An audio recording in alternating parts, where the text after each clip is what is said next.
دقيقة كلام فلسفة.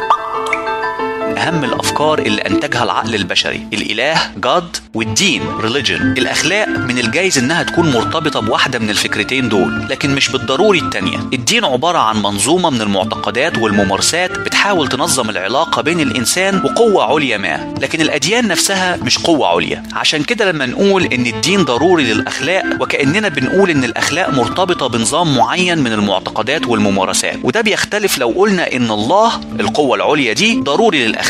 الأديان الإبراهيمية الثلاثة أديان توحيدية مونوثيستيك، بمعنى إنها بتعتقد في فكرة الإله الواحد وبتنفي فكرة تعدد الآلهة اللي أمنت بيها كتير من الحضارات السابقة زي حضارة المصريين القدماء، الإغريق والرومان وغيرها من المجتمعات القديمة والحديثة. لكن بالرغم من كده الديانات الإبراهيمية الثلاثة مختلفة في توصيف الإله الواحد ده.